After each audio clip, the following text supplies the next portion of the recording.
Listo, estamos viendo la práctica dirigida número 9 del curso de Econometría Intermedia. Entonces, ya vamos cerrando con temas sobre evaluación de impacto. De hecho, creo que se ha visto bastante apresurado esta última parte, pero bueno, acá estamos. Los temas que tenemos son el Propensity Score Matching. O sea, no es que se haya visto de manera apresurada, sino que se ha visto de manera superficial, diría yo. Pero para eso estamos haciendo la PD del día de hoy, para poder enfatizar en el tema, para poder aterrizar un poco más.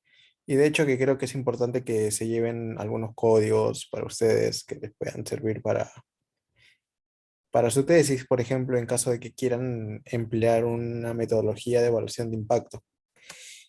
De hecho, llama bastante la atención hacer una tesis como metodología de evaluación de impacto. No se solía dictar antes este tema en los cursos de econometría, pero ahora sí lo tienen a disponibilidad. Entonces, creo que iríamos con ello. A ver, para empezar tenemos el Propensity Score Matching, que es una metodología que nos permite evaluar el impacto de cierto tratamiento sobre una población. ¿Y cómo lo hacemos? Pues hacemos un emparejamiento, eh, el mismo nombre lo dice matching, en el cual tenemos que tener muchas variables de control que nos van a permitir poder caracterizar a algunos individuos de acuerdo al grupo que pertenecen. ¿Qué quiero decir con esto? Que vamos a tener dos grupos. Un grupo de tratamiento, que son los que reciben el programa, o un grupo de beneficiario, y también vamos a tener un grupo de control. ¿Ok? Y este grupo no recibe el programa, pero lo que recibe este grupo, en este caso, de hecho, voy a compartir la pantalla de mi iPad para hacerlo mejor, para explicarlo mejor, me dan un toque que me voy a pasar el link. A ver.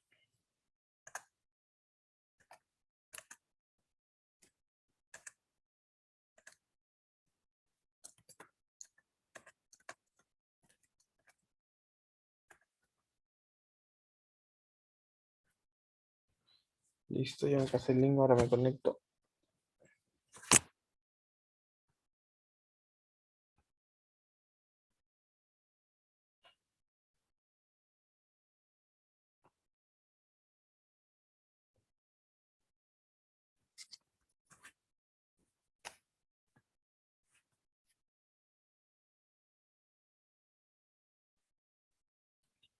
Listo, a ver acá se mantiene. Vamos a comenzar a compartir pantalla.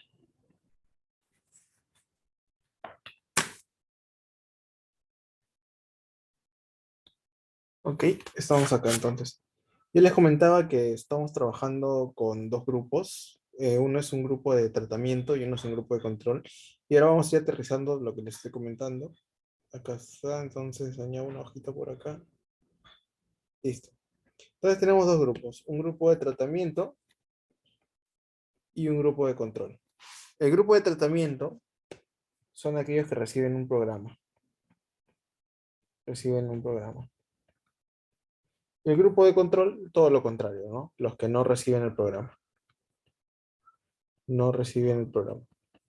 Entonces, nosotros queremos ver la manera en la cual este programa X ha tenido un impacto sobre este grupo.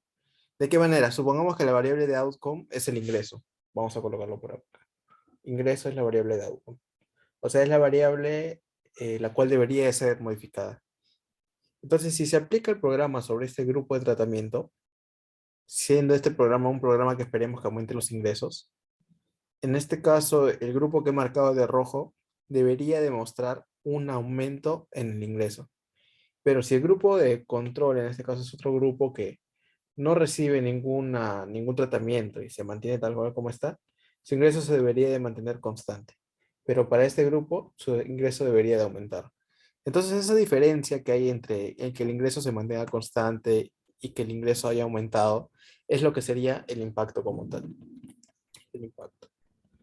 Si lo queremos ver graficado, podemos ver algo así. En este caso, no necesariamente el gráfico que voy a mostrar va más alineado a diferencias y diferencias que al matching, pero vamos a ver. Entonces tenemos por acá un ingreso que va aumentando así de esta manera, y por acá también. ¿Ok? Entonces tenemos un grupo acá, un grupo beneficiario y un grupo de control. Pero en cierto momento del tiempo, esto es tiempo por si acaso, y esto es el ingreso. Y en cierto momento del tiempo, acá, el grupo de beneficiarios recibe el programa este que mejoraría sus ingresos. Y para acá no tiene nada. Para acá todo se mantiene constante, no hay variaciones, no hay ningún programa de por medio. Pero cuando recibe el programa, sus ingresos aumentan de esta manera. Se vuelve mucho más empinado a partir de este punto. Entonces ese sería el nuevo grupo beneficiario recibiendo este beneficio del programa. Y nosotros queríamos evaluar qué es lo que pasa en este periodo, que sea el periodo T más 1, por ejemplo. ¿Ok? Entonces, para ver cuál es el beneficio como tal, no bastaría hacer una diferencia. Y lo que obtendríamos sería esta diferencia, ¿no? Esto es lo que obtendríamos. ¿Qué sería el beneficio del programa? ¿Por qué? Vamos a ver un poco más a detalle. Supongamos que acá es 14, estoy poniendo un número cualquiera. A ver un poco más arriba.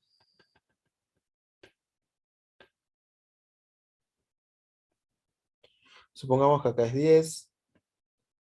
La diferencia de estos dos es 4, al menos en este punto T. Pero esto sigue aumentando hasta acá. Y supongamos que le aumentamos 2. Entonces acá sería 12. Y acá también aumentaría 2 si es que se mantiene paralelo, ¿no? Si es que no se ha variado nada, acá sería 16. Entonces la diferencia entre estos dos es 4 también. Así que esto se mantiene constante invariante. Pero cuando recibe el programa, la diferencia aumenta. Y acá podríamos poner que es 20, por ejemplo.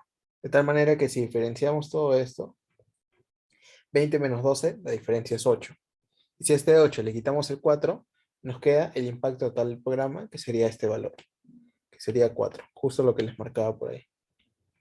4, todo esto de acá. Entonces, el impacto del programa sería este aumento que tenemos de 4 unidades de ingreso, supongamos. Es así como vemos en este caso una evaluación de impacto, al menos en este caso en el caso de diferencias y diferencias que vamos a ir adelantando. Pero la idea general creo que podría verse de esta manera. ¿Ok? Cualquier duda me puede interrumpir en cualquier momento. Listo, tenemos esta primera parte, pero ahora nosotros estamos yendo con el estimador de apareamiento. De hecho, tenemos varios tipos de estimadores para trabajar el problema de evaluación de impacto. Uno de ellos es el estimador de apareamiento, otro es el de diferencias en diferencias y uno más es el de regresión discontinua. La regresión discontinua es algo tal que así, ¿ve? Tenemos un gráfico,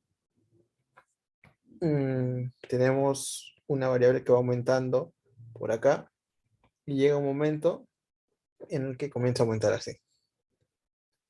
Así, ¿no? Si no así.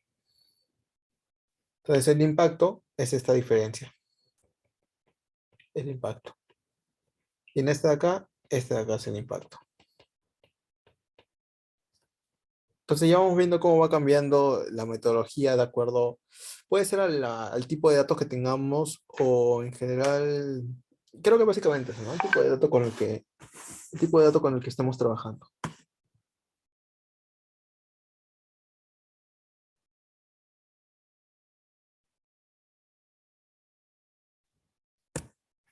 Ya, ok, ¿qué tenemos por acá? Lo que les habla que vamos a ver ahora es el estimador de apareamiento, para empezar. En este caso, nosotros usamos el estimador de apareamiento cuando tenemos muchos controles. ¿Por qué? ¿Qué es lo que hace el estimador de apareamiento? En este caso, para el estimador de apareamiento solo trabajamos con un periodo en el tiempo. Ojo con esa diferencia. Es un corte transversal de un momento en el tiempo. Año 2020, año 2019, supongamos.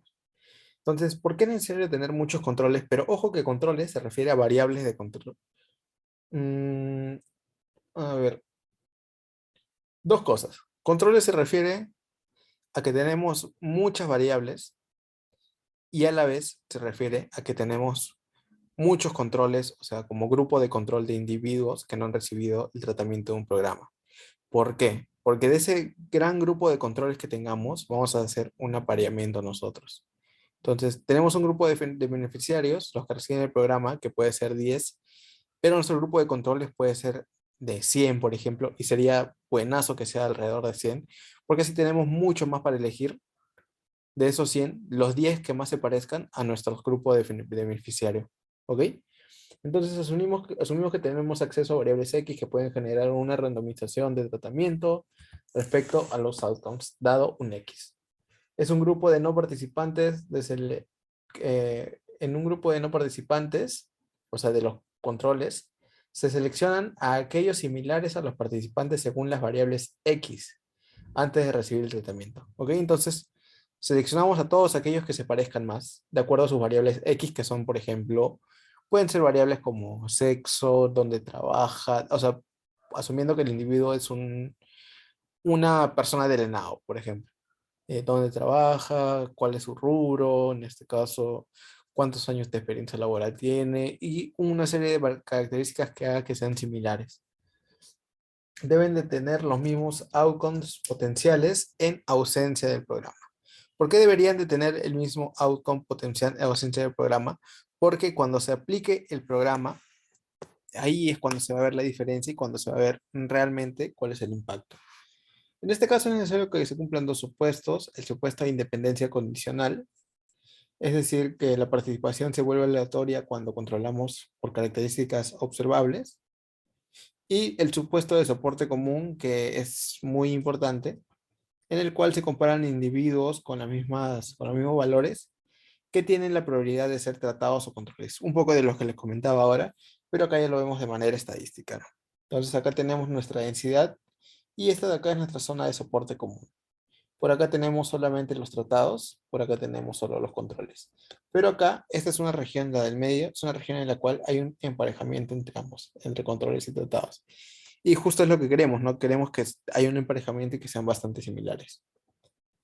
Y básicamente eso. Luego, para poder ver el efecto, en este caso, ¿qué es lo que tenemos que hacer? El procedimiento es el siguiente. Estimar un índice P mediante un logit o un probit. La probabilidad de participar en el programa como una función de características observables. De tal manera que tenemos eso, un logit, participar o no, y las características observables. ¿Para qué? Para ver cuáles son las características más importantes dentro de la caracterización de cada individuo. Entonces, ¿qué hacemos después de hacer el logit? Utilizamos los valores predichos de la estimación para generar el propensity score. ¿Ok? Este propensity score va a ser como que la probabilidad de que participe en el programa y va a ser aplicado para cada uno, ¿no? Para cada uno de los grupos, pero en general sale un único propensity score. Luego unimos a los participantes y se encuentra una muestra de no participantes con propensity score similares, tal cual como les había comentado, lo cual forma parte del soporte común. Finalmente, estimamos el efecto causal por medio del apareamiento. En este caso, apareamiento hace referencia al matching y este ATT hace referencia al resultado que vamos a obtener. Entonces, el Y es nuestro outcome potencial del tratamiento menos el outcome potencial del control. ¿Ok? Entonces, hacemos esta diferencia y acá a los controles le vamos a aplicar cierta ponderación dependiendo del método de apareamiento que vayamos a realizar. Por ejemplo, podemos hacer un método de apareamiento de el vecino más cercano. O el otro, el número K vecinos cercanos, que puede ser 2, 3, 4, 5. Y acá tenemos una función de pesos que nos pondera. No es un empoderamiento simple, sino hay un trabajo de por medio que hace que sea el estimador, que tengamos un buen estimador en este caso. Y es básicamente eso. Entonces creo que puedo dejar de compartir mi pantalla sin hay dudas de por medio. Y nos vamos a ir con la parte del stata.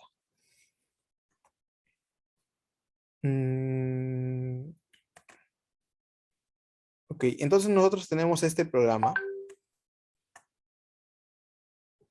Un programa que trata de ayudar a los individuos que tienen desventaja en encontrar trabajos en lugares privados. Ok, eso es lo que hace el programa en el que estamos trabajando. El tratamiento.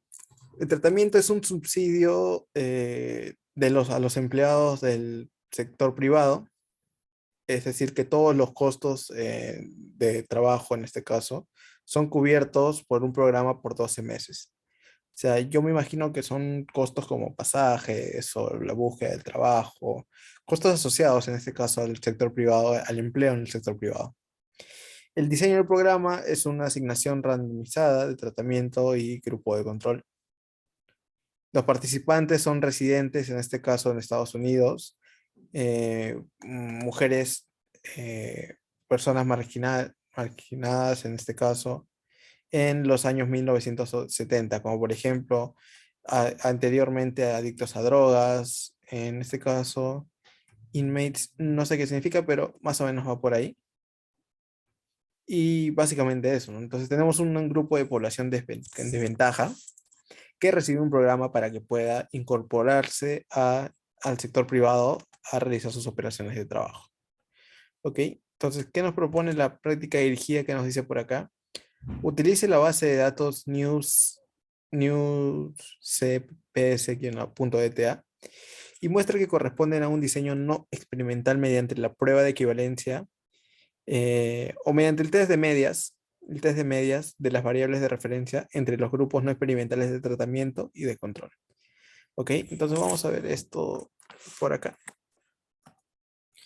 Voy a limpiar mi código, limpio mi pantalla.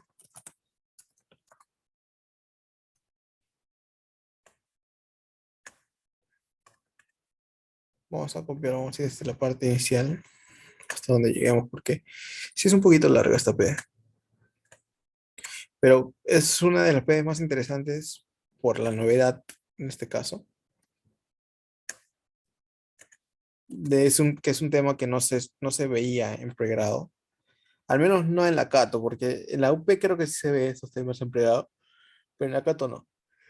Y entonces limpiamos toda la base de datos que tengamos precargadas, definimos nuestro directorio y leemos nuestra base de datos. ¿Ok? Entonces vamos a aplicar el test de medias y para aplicar el test de medias, en este caso vamos a utilizar un loop. ¿Y de qué manera se aplica? Con el comando ttest, acá ponemos la variable y ponemos by treated nodes, o sea, van a través de nuestro grupo. De hecho, acá nos lo dice, ¿no? Utilice y muestre que corresponde a un diseño no experimental mediante una prueba de test de medias de las variables de referencia entre los grupos no experimentales de tratamiento y de control. ¿Ok? Entonces acá me define cuáles son los grupos de tratamiento y de control. Le damos y vamos a ver cada uno de los test de medias. ¿Qué significan estos resultados que vemos acá en pantalla? ¿Ok? Para cada una de las variables que son edad, raza, estado civil, grado, educación e idioma. En este caso, el resultado que obtenemos por acá es la media. Debería ser, no, bueno, esta de acá es la media. Es la media lo que vemos por acá. La media para el grupo de control es 33 y la media para el grupo de tratamiento es 25. ¿Y qué es lo que nos dice por acá las hipótesis que estamos probando? Nos dicen lo siguiente. Por ejemplo, en esta hipótesis de acá, eh, nos dice que, bueno, vamos a ver primero acá qué se refiere con diff. Diff se refiere a la diferencia entre la media del grupo de control y la media del grupo de tratamiento. ¿Ok? Entonces, la media de este grupo y la media de este grupo. Ok, entonces esta diferencia puede ser igual a cero. Es lo que nos plantea la hipótesis nula. Pero la hipótesis alternativa que nos dice no, la diferencia es diferente de cero. ¿Y qué significa que la diferencia sea igual a cero? Si la diferencia es igual a cero, quiere decir que son bastante equiparables tanto el grupo de control como el grupo de tratamiento para esta variable.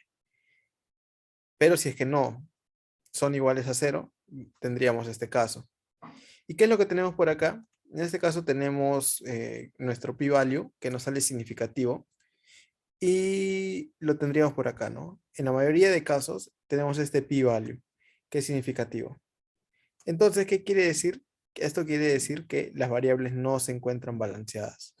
¿Ok? Entonces, ¿qué significa ver p-value significativo? ¿Qué quiere decir? Que la diferencia es diferente, o sea, que la diferencia es diferente de cero o la resta es diferente de cero. ¿Por qué? Porque con este p-value significativo estamos rechazando esta hipótesis nula y como rechazamos esta hipótesis nula, nos quedamos con esta hipótesis alternativa. ¿Ok? Entonces, si nos quedamos con esta hipótesis alternativa, la diferencia es diferente de cero. Este signo de exclamación igual significa diferente. Entonces, la diferencia de las medias es diferente de cero. Eso quiere decir que no está balanceado, al menos nuestra base de datos para esta variable. Vamos a ver qué pasa con las demás variables. Acá también obtenemos lo mismo, 0.00, acá también, acá también.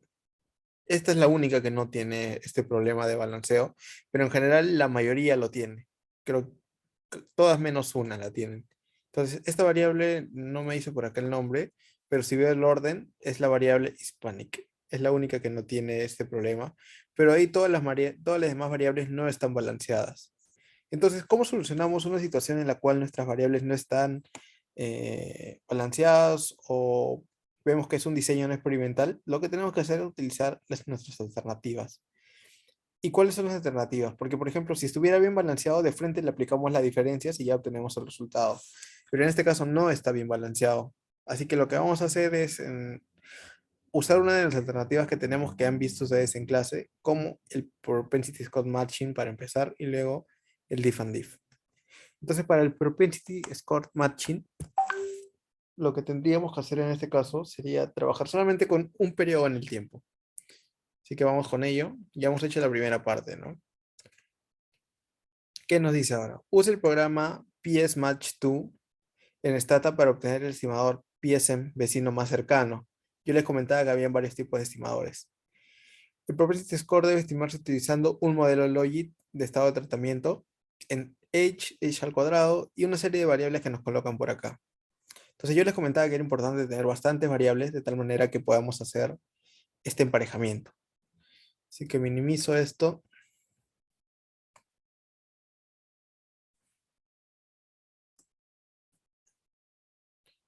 Y vamos a copiar lo que sigue. Copiamos y lo pegamos por acá. ¿Qué tenemos en esta parte? Tenemos que instalar primero este comando. Pero a veces este programa. Pero a veces este comando no funciona. Lo voy a correr y vamos a ver si es que me sirve. Y si es que no sirve, vamos con la alternativa que tenemos. Ya me dice que ya lo tengo instalado. Pero si es que no les funciona, tienen que utilizar esto. Poner search pscore. Esperen que cargue. Y eligen este de acá. ST0026-02. Este de acá. Hacen clic acá. Y luego acá le ponen click here to install. Esperan que cargue y esperemos que se instale.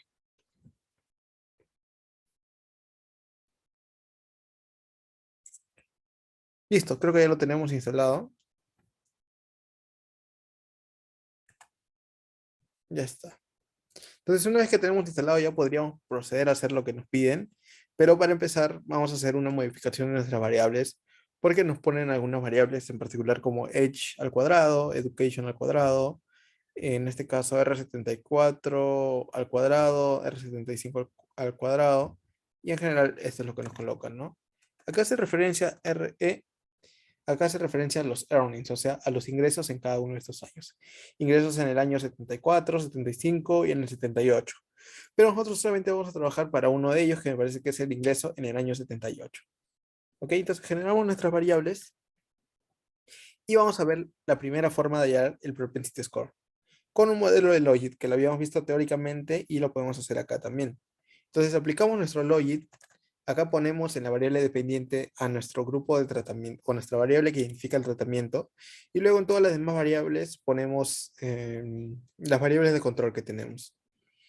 Vamos a hacer una predicción con este comando predictable y ponemos ps1 para saber qué es este nombre, ¿no? Entonces corremos este comando, esperemos que cargue.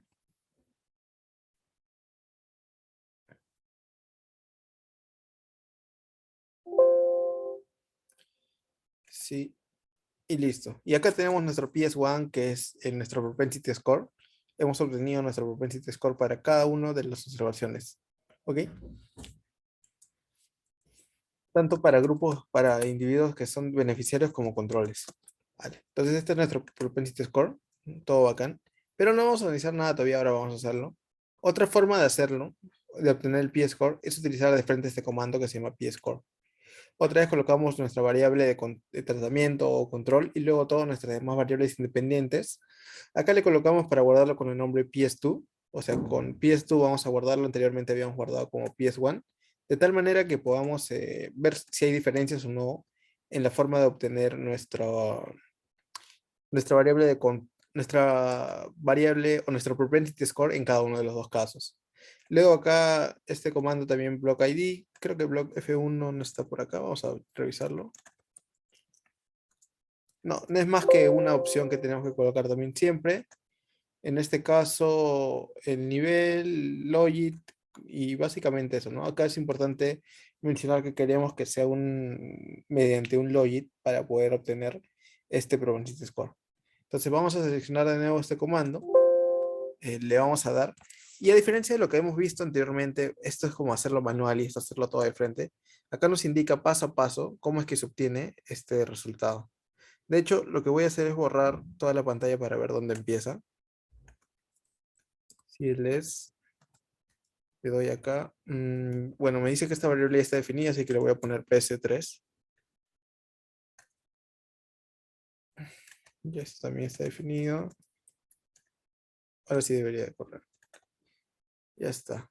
Entonces empieza a ver por acá. Entonces, para obtener este p-score, lo que hace por acá primero es observar las frecuencias de los grupos de tratamiento y de control. Tal como les había comentado, es muy importante tener una gran cantidad de grupos de controles o observaciones de control. En este caso, como vemos acá, tenemos 15.000, para este caso que es bastante. Y nuestros beneficiarios son solamente 185. O sea, mientras tengamos más controles, mejor. Así podemos elegir bien a quiénes queremos hacer con quiénes queremos hacer el emparejamiento. Luego por acá nos hace nuestro login, que ya lo había hecho anteriormente, no puede ser. Ya en 10 minutos se corta la grabación. Y luego de eso, tenemos acá que estamos estimando el propensity score. Y finalmente, esto de acá lo que hacen es lo que nos agrupa por grupos. Diferentes grupos para hacer nuestro propensity score.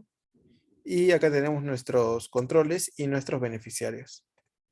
Al comienzo tenemos bastante controles para pocos beneficiarios, pero esto de acá se va ajustando poco a poco. Acá se va reduciendo y luego posteriormente va aumentando. Y acá sí va en reducción total hacia abajo. Finalmente tenemos 4.752 observaciones, que vamos a ver si coincide con el número, no, no coincide, pero es el número total de observaciones que ha seleccionado nuestro trabajo acá, con el que estamos nosotros haciendo esta estimación. ¿Ok? Entonces, teniendo en cuenta ello, creo que ya podríamos observar por acá cuál es el resultado que hemos obtenido de nuestro propensity score. Vamos a ir a la parte final y esto es lo que tenemos, ¿no? Acá teníamos el propensity score que habíamos calculado inicialmente y el resultado que nos sale es idéntico al propensity score que calculamos mediante el comando del p-score. Entonces, lo que habíamos visto en los apuntes hace un momento, haciéndolo mano a mano, paso a paso, lo podríamos hacer de esta manera o también de esta manera en la cual nos da el resultado ya completo. ¿Qué continúa? Entonces ya tenemos el p-score de momento, pero todavía no hemos analizado cuál es el impacto en este caso del programa. Podemos ver la correlación de ambos solamente para comprobar que efectivamente son lo mismo y debería de salirnos que sí. Nos sale 1 porque la correlación es perfecta, porque las dos variables implican lo mismo. Ojo, que cuando se cierre la llamada, nos conectamos por el mismo link.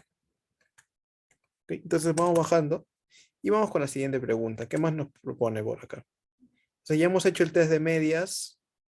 En este caso hemos obtenido nuestro p-score.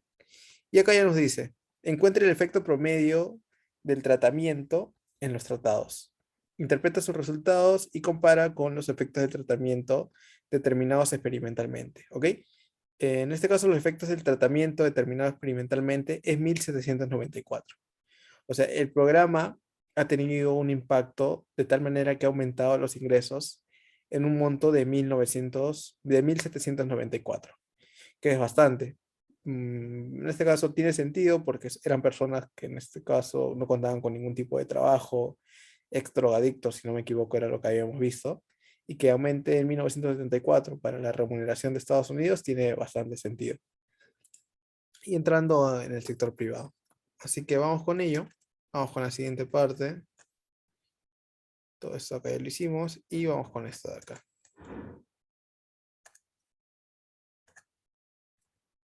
Listo. Así que vamos a hacer el matching, en este caso, con el control más cercano. Con el vecino más cercano. ¿Ok? En este caso, ¿cómo lo definimos? Acá, colocando neighbor 1, que era una de las opciones que habíamos visto hace un momento, ¿no? Teníamos el vecino más cercano o los X, o mejor dicho, los K vecinos más cercanos, que podría ser 2, 3, 4, 5. Si no me equivoco, vamos a ver 5 vecinos más cercanos. Y tenemos una serie de opciones por acá. Acá me dice el pH match, en este caso la variable que identifica el tratamiento y el control. En este caso, si es que se encuentra en la zona de soporte común, que habíamos visto gráficamente también. Ahora, de hecho, lo vamos a graficar en la siguiente pregunta, pero el gráfico que va a salir no es tan claro como lo que habíamos visto en los apuntes hace un momento. Así que ya, vamos con ello. Vamos a correr este comando y el resultado que nos sale. En este caso, para analizar el resultado nos centramos en esta parte, en el ATT, que es el impacto que tiene nuestro programa. Este es el impacto que ha tenido sobre los tratados y en general este es el impacto que tienen los controles, o sea, más que el impacto, el resultado. El resultado del paso del tiempo, porque recuerden que estamos trabajando desde el 74 hasta el 78 y está viendo de qué manera han aumentado los ingresos de los controles y de qué manera han aumentado los ingresos de los tratados. Ojo, haciendo énfasis en que entre los tratados y los controles deberíamos de tener variables bastante similares que han sido emparejadas mediante el P-score. ¿Cuál es la diferencia entre el tratado y el control? Es 1937. Y este resultado de 1937 es como tal el impacto del programa. Entonces, este programa que beneficiaba a la población a través de subsidios para que puedan trabajar, como por ejemplo financiando pasajes, financiando costos de transacción, ha tenido un impacto de tal manera que los ingresos han aumentado en 1937.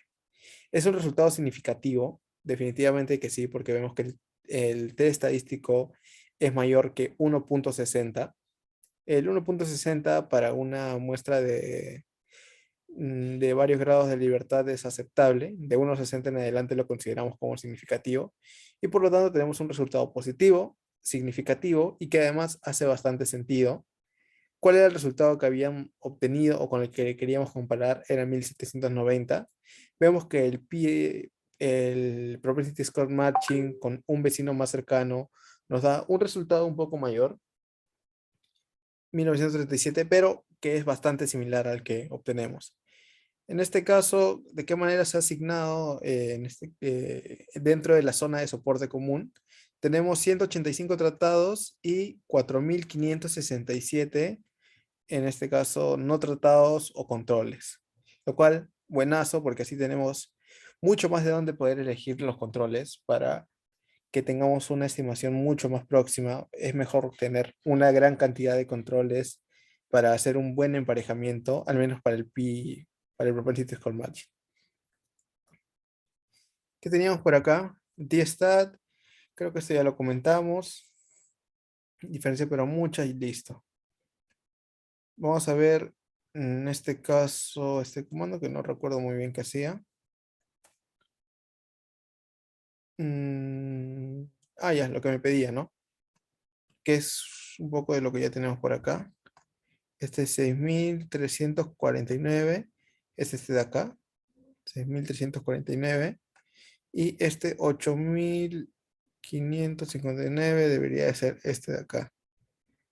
Entonces tenemos esto de acá. A ver qué dice el comando. Sum, o sea, un summarize de los ingresos. Si, si tenemos acá los tratados, ya, tiene sentido. Acá están los tratados. Y luego me dice por acá un summarize de los ingresos. Si los tratados, en este caso, o sea, si tenemos los controles y además estos controles se encuentran dentro de la zona del soporte común. ¿Ok? Entonces, dentro de la zona de soporte común, tenemos este valor de 8.559 que sería este de acá. ¿Vale? ¿Qué más tendríamos? Ya, creo que ya hemos visto toda esta parte. Acá nos dice dibuja y evalúa el soporte común utilizando el comando piecewgraph y qué es lo que se observa. En este caso, lo que vamos a ver para el soporte común no es muy claro, al menos para este gráfico en particular. Ahora volvemos a los apuntes para ver cómo debería de verse, cómo se vería de una mejor manera. Y lo colocamos por acá. Y utilizamos este comando piecewgraph, pscore. Y acá podemos poner PC1, PC2 o PC3 que también habíamos calculado que era lo mismo en general, ¿no? Entonces le damos a control D y esperamos que cargue. Ya, por acá tenemos el propensity score. Lo estamos viendo en un gráfico de una manera diferente. Vemos a los que no son tratados y, los que no son y a los que sí son tratados. De hecho, que vemos que los que no son tratados hay una mayor densidad para ellos comparándolo con los que son tratados, lo cual nos conviene. Y habíamos visto anteriormente también que dentro de los diferentes grupos en los cuales teníamos al propensity score, que van entre 0 y 1, había una gran cantidad localizada en la parte inicial, en la parte alrededor de 0. Y conforme iba aumentando y llegando hacia el 1, teníamos una menor cantidad, en este caso de individuos que han sido emparejados. Acá podemos ver otra forma a través del K-density, utilizando el comando two-way. Y esta sí es la forma que hemos visto en los apuntes, pero un poco no muy ilustrativa. ¿Y por qué? Eso pasa porque acá tenemos muchas observaciones que se acumulan en esta parte. En esta parte cercana a 0 del Propensity Score tenemos muchas observaciones y eso es lo que hace que tengamos este resultado. Pero si es que no tuviéramos tantas acá y fuera una forma más acompanada o una distribución más tipo normal, se vería mucho mejor el gráfico. ¿Ok? ¿Qué más hay por acá? Vuelve a ser 3, pero esta vez utilizando los 5 vecinos en lugar de 1 en la estimación de matching. Ok, entonces es lo mismo.